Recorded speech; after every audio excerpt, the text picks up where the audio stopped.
नमस्ते, मैं हूँ डॉ. संजय गुप्ता.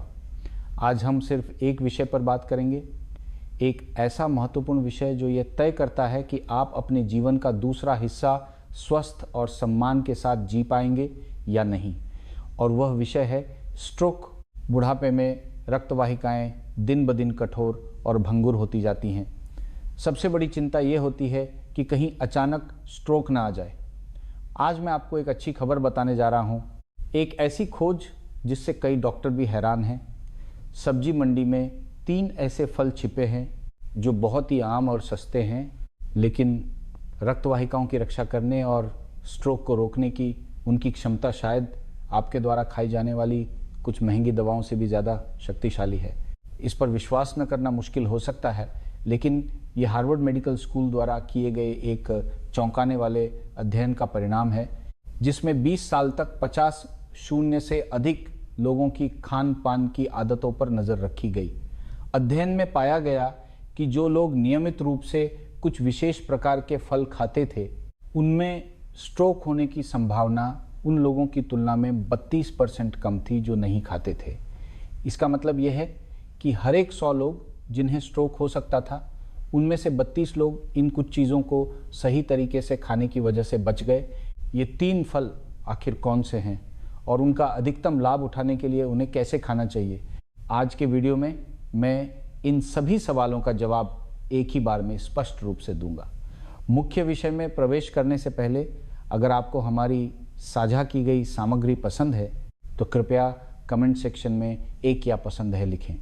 ये हमारे निरंतर काम के लिए सबसे गर्मजोशी भरा समर्थन है और कृपया लाइक, सब्सक्राइब करना और ज़रूरतमंद लोगों के साथ साझा करना न भूलें.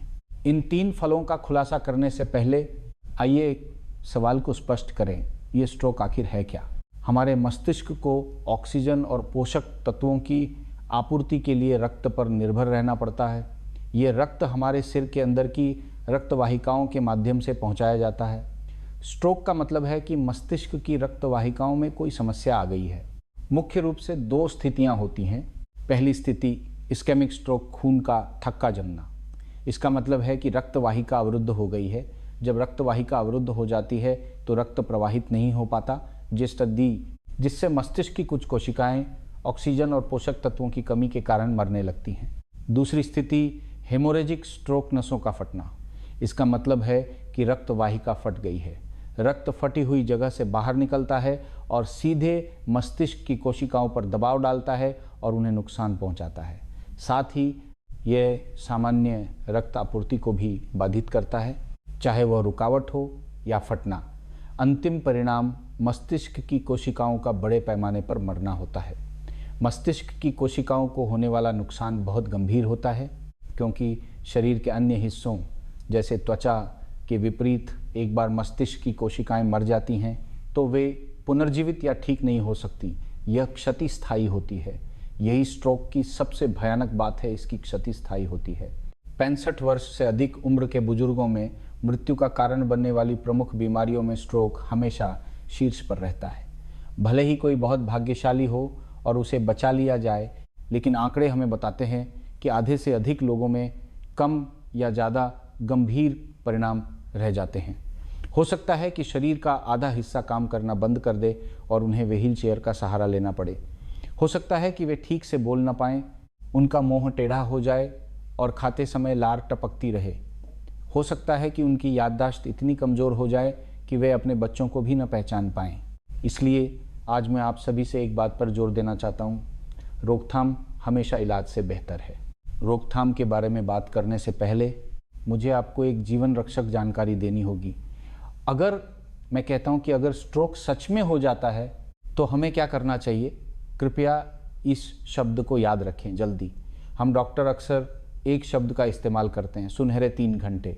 इसका मतलब है कि स्ट्रोक होने के क्षण से लेकर 3 घंटे के भीतर का समय बचाव के लिए सुनहरा समय होता है. 3 घंटे ही क्यों? क्योंकि मस्तिष्क की कोशिकाएं 3 घंटे तक ऑक्सीजन की कमी के बाद अपरिवर्तनीय रूप से बड़े पैमाने पर मरने लगती हैं.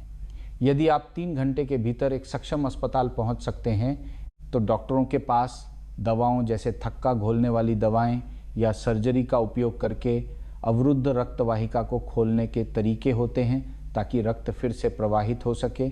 इस तरह आपकी मस्तिष्क की कोशिकाएं फिर से जीवित हो सकती हैं और आप पूरी तरह से ठीक हो सकते हैं बिना किसी दुष्प्रभाव के। लेकिन अगर आप 3 घंटे से अधिक देरी करते हैं या अगली सुबह तक अस्पताल जाते हैं तो मुझे माफ़ करना, भले ही डॉक्टर भगवान ही क्यों ना हो, वह उन मस्तिष्क की कोशिकाओं को नहीं बचा सकता जो पहले ही जलकर राख हो चुकी हैं। तो हम पहली बार में कैसे जान सकते हैं कि हमें या किसी और को स्ट्रोक हुआ है? मैं आपको 3 बहुत ही सरल जांच विधियां सिखाता हूं, कृपया अभी मेरे साथ करें। पहला कदम, शीशे में देखकर मुस्कुराएं और देखें कि क्या मुंह टेढ़ा है। आप शीशे के सामने खड़े हों या किसी परिवार के सदस्य को देखने के लिए कहें। आप अपने दांत दिखाते हुए मुस्कुराएं। देखें कि क्या आपका चेहरा दोनों तरफ से सममित है, क्या चेहरे का एक हिस्सा नीचे लटक रहा है या मुंह एक तरफ टेढ़ा हो गया है। दूसरा कदम, हाथ ऊपर उठाएं और देखें कि क्या कोई हाथ नीचे गिरता है। आप अपने दोनों हाथों को ऐसे ऊपर उठाएं जैसे आप आत्मसमर्पण कर रहे हों और 10 सेकंड के लिए उन्हें ऊपर रखें। देखें कि क्या कोई एक हाथ अनजाने में धीरे धीरे नीचे गिर रहा है। तीसरा कदम, बोलकर देखें कि क्या आवाज़ साफ है। आप एक पूरा वाक्य बोलने की कोशिश करें, जैसे नमस्ते, आज मौसम बहुत अच्छा है। सुने कि क्या आपकी आवाज़ पहले की तरह साफ है, क्या आपकी जुबान लड़खड़ा रही है या आप अस्पष्ट बोल रहे हैं। यदि इन तीनों में से कोई एक भी लक्षण दिखाई दे तो कृपया एक पल के लिए भी संकोच न करें। यह न सोचें कि शायद मैं बहुत थक गया हूँ, सो जाऊँगा तो ठीक हो जाएगा। यह न सोचें कि मैं पहले एक गिलास पानी पी लेता हूँ फिर देखता हूँ। यह न सोचें कि अभी आधी रात है, अस्पताल जाने से परिवार वालों को परेशानी होगी। आपका ये इंतज़ार जीवन और मृत्यु का अंतर हो सकता है। आपको केवल एक काम करना है, तुरंत एम्बुलेंस को फ़ोन करें और ऑपरेटर को बताएं। मुझे शक है कि परिवार में किसी को स्ट्रोक हुआ है। घर के बच्चों को भी अपने माता पिता को ये 3 तरीके ज़रूर सिखाने चाहिए। आज हमारा विषय यह सिखाना नहीं है कि स्ट्रोक के बाद आपातकालीन उपचार कैसे करें। हमें और भी समझदार बनना है। हमें स्ट्रोक को होने से पहले ही ख़त्म कर देना है। स्ट्रोक को रोकने के लिए हमें पहले ये जानना होगा कि ये क्यों होता है। जवाब बहुत सरल है, क्योंकि आपकी रक्त वाहिकाएँ समय से पहले बूढ़ी हो रही हैं। अस्पताल में जांच करते समय मैं अक्सर ये विसंगति पाता हूँ। कुछ लोग बाहर से केवल 60 साल के लगते हैं और ऊर्जावान भी दिखते हैं, लेकिन जांच करने पर पता चलता है कि उनकी रक्त वाहिकाओं की उम्र 80 साल से अधिक है। इसके विपरीत कुछ 80 साल के दादा दादी भी होते हैं जिनकी रक्त वाहिकाएँ 60 साल के व्यक्ति की तरह साफ और लचीली होती हैं। इसका क्या मतलब है? इसका मतलब है कि आपकी रक्त वाहिकाओं की उम्र और आपके पहचान पत्र की उम्र अलग अलग हो सकती है। जब हम जवान होते हैं तो हमारी स्वस्थ रक्त वाहिकाएँ आमतौर पर नरम और लचीली होती हैं। रक्त वाहिकाओं की भीतरी दीवार भी बहुत चिकनी होती है। इस स्थिति में रक्त बहुत सुचारू रूप से प्रवाहित हो सकता है, जिससे मस्तिष्क और शरीर के सभी हिस्सों को ऑक्सीजन और पोषक तत्व मिलते हैं। लेकिन उम्र बढ़ने के साथ और लंबे समय तक खराब खान पान की आदतों जैसे उच्च वसा, उच्च नमक, धूम्रपान या व्यायाम की कमी के कारण रक्त वाहिकाओं में 2 बहुत ही महत्वपूर्ण बुरे बदलाव होते हैं। रक्त वाहिकाओं का सख्त होना, धमनी काठिन्य। रक्त वाहिकाओं की दीवारें धीरे धीरे अपना लचीलापन खो देती हैं और कठोर और मोटी हो जाती हैं। प्लैक का बनना, एथेरोस्क्लेरोसिस। रक्त में कुछ खराब कोलेस्ट्रॉल और वसा जैसे पदार्थ क्षतिग्रस्त या खुरदरी रक्त वाहिका की भीतरी दीवार पर जमा होने लगते हैं। ये जमाव बढ़ते रहते हैं और प्लाक बनाते हैं। ये प्लाक धीरे धीरे बड़े होते जाते हैं।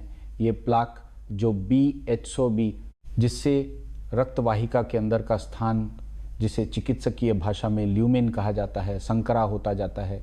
जो कभी एक चौड़ा मार्ग था, अब वह एक छोटी सी दरार बन सकता है। इससे रक्त प्रवाह गंभीर रूप से बाधित होता है, जिससे रक्त वाहिका के पूरी तरह से अवरुद्ध होने यानी इस्केमिक स्ट्रोक का खतरा बहुत बढ़ जाता है। इसलिए स्ट्रोक को रोकने का मूल तरीका रक्त वाहिकाओं को खोलने वाली कोई दवा खाना नहीं है, और उनमें से कई अप्रभावी हैं, बल्कि अपनी रक्त वाहिकाओं की उम्र को उलटना है। हमें 2 काम करने हैं। रक्त वाहिकाओं से कचरा साफ करना, जो रक्त वाहिकाएं पहले से ही सख्त हो चुकी हैं उनका लचीलापन वापस लाना। ये सुनने में मुश्किल लगता है ना? कृपया चिंता न करें। प्रकृति ने हमारे लिए सबसे सस्ता और सबसे प्रभावी रक्त वाहिका क्लीनर और रक्त वाहिका सॉफ्टनर पहले से ही तैयार कर रखा है। अब आज की मुख्य सामग्री पर आते हैं। आइए हार्वर्ड मेडिकल स्कूल के अध्ययन द्वारा प्रमाणित उन 3 फलों को देखिए जो रक्त वाहिकाओं की रक्षा करते हैं और स्ट्रोक को रोकते हैं। पहला फल जो रक्त वाहिकाओं की रक्षा करता है और स्ट्रोक को रोकता है वो है टमाटर। टमाटर में एक सुपर हथियार छिपा होता है जिसे लाइकोपीन कहते हैं। जब हम गुस्सा होते हैं, तनाव में होते हैं, बहुत अधिक तैलीय भोजन करते हैं या सेकेंड हैंड धुएं में सांस लेते हैं तो हमारे शरीर में बहुत सारे मुक्त कण फ्री रेडिकल्स उत्पन्न होते हैं। ये मुक्त कण छोटी चिंगारियों की तरह होते हैं जो हमारी रक्त वाहिकाओं की दीवारों में आग लगा देते हैं जिससे उनमें सूजन आ जाती है। यदि रक्त वाहिकाएं लंबे समय तक सूजी हुई रहती हैं तो वे बहुत खुरदरी और कमज़ोर हो जाती हैं। फिर वह कचरा कोलेस्ट्रॉल उन पर आसानी से चिपक जाता है, समय के साथ प्लैक बन जाता है और रक्त वाहिका अवरुद्ध हो जाती है। और टमाटर में मौजूद लाइकोपीन सबसे पेशेवर अग्निशमन दल है। जैसे ही ये आपके शरीर में प्रवेश करता है ये तुरंत उस जगह पहुंच जाता है जहां रक्त वाहिकाओं में आग लगी होती है और आग को बुझा देता है। यह उन खराब मुक्त कणों को बेअसर कर सकता है और रक्त वाहिकाओं की दीवारों को क्षति से बचा सकता है। बड़े अध्ययनों में पाया गया है कि जिन लोगों के रक्त में लाइकोपीन की सांद्रता अधिक होती है उनमें स्ट्रोक का खतरा बहुत कम हो जाता है।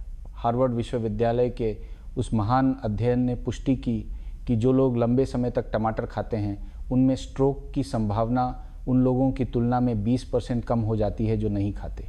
लेकिन यहाँ एक महत्वपूर्ण बात है, टमाटर को कभी भी कच्चा नहीं खाना चाहिए। बहुत से दोस्त टमाटर का सलाद खाना या उसे फल की तरह कच्चा खाना पसंद करते हैं। मैं आपको बताता हूँ, इस तरह खाने से आपके द्वारा खाए गए 90% लाइकोपीन बर्बाद हो जाते हैं क्योंकि लाइकोपीन टमाटर की कोशिका भित्ति के अंदर छिपा होता है। जब हम इसे खाते हैं तो हमारे पेट का एसिड इसे मुश्किल से बाहर निकाल पाता है और अवशोषण दर बहुत कम होती है। सही तरीका यह है कि इसे गर्म करके पकाया जाए। गर्म करने से टमाटर की कोशिका भित्ति टूट जाती है जिससे बड़ी मात्रा में लाइकोपीन निकलता है। पके हुए टमाटर से लाइकोपीन का अवशोषण कच्चे की तुलना में कई गुना अधिक होता है। एक और रहस्य है, लाइकोपीन वसा में घुलनशील है जिसका अर्थ है कि इसे हमारे शरीर द्वारा अवशोषित करने के लिए तेल की मदद की आवश्यकता होती है। इसलिए सबसे सही तरीका यह है कि हर सुबह 1 या 2 ताज़े टमाटर को पैन में पकाकर 1 गिलास गर्म टमाटर का जूस बनाया जाए। पीने से पहले इसमें कुछ बूंदें जैतून का तेल या अलसी का तेल डालना याद रखें। कल्पना कीजिए, हर सुबह जब आप ये सुपर टमाटर का जूस पीते हैं तो ये आपके शरीर में एक पूरी अग्निशमन टीम भेजने जैसा है जो 24 घंटे आपकी गश्त करती है। जैसे ही रक्त वाहिकाओं में कोई चिंगारी मिलती है वे उसे तुरंत बुझा देते हैं। आइए दूसरे फल को देखें जो रक्त वाहिकाओं की रक्षा करता है और स्ट्रोक को रोकता है, वह है अंगूर। वही बैंगनी लाल रंग के अंगूर जो हम बाज़ार में गुच्छों में देखते हैं। अंगूर के छिलके और बीजों में एक शक्तिशाली पदार्थ होता है जिसे रेसवेराट्रोल और विभिन्न पॉलीफेनोल्स कहते हैं। हम उन्हें मस्तिष्क कोशिका के बॉडीगार्ड भी कहते हैं।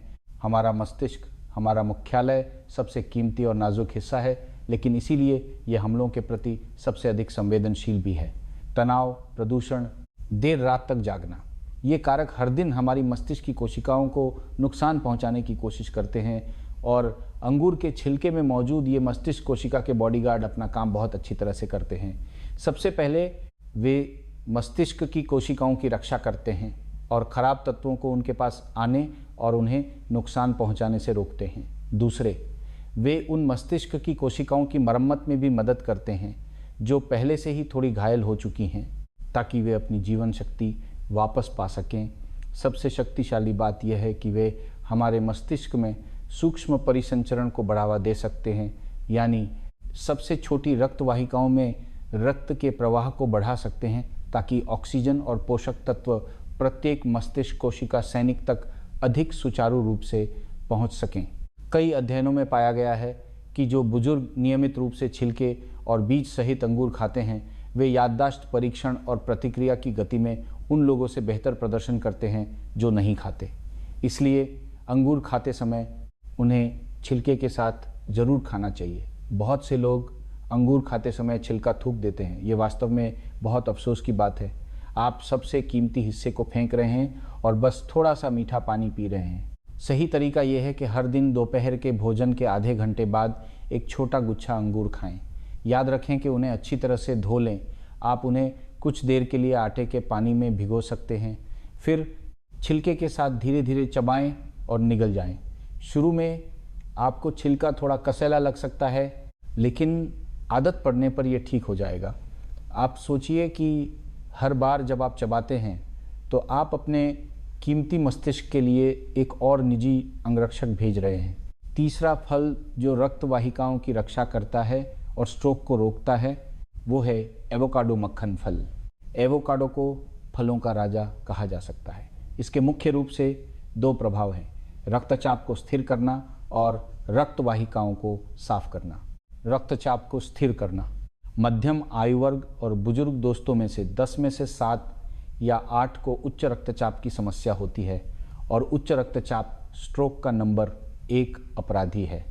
हमारे शरीर में वास्तव में दो ताकतें एक दूसरे से खींचतान कर रही हैं। एक ताकत रक्तचाप बढ़ाती है जो मुख्य रूप से सोडियम है, यानी जो नमक हम खाते हैं। दूसरी ताकत रक्तचाप कम करती है जो मुख्य रूप से पोटेशियम है। बहुत से लोगों की सबसे बड़ी समस्या यह है कि वे बहुत अधिक नमक खाते हैं, इसलिए रक्तचाप बढ़ाने वाली ताकत हावी हो जाती है और वे बहुत कम पोटेशियम खाते हैं, इसलिए रक्तचाप कम करने वाली ताकत कमज़ोर पड़ जाती है। इस तरह रक्तचाप स्वाभाविक रूप से नियंत्रण से बाहर हो जाता है और आसमान छूने लगता है। और एवोकाडो पोटेशियम का खजाना है।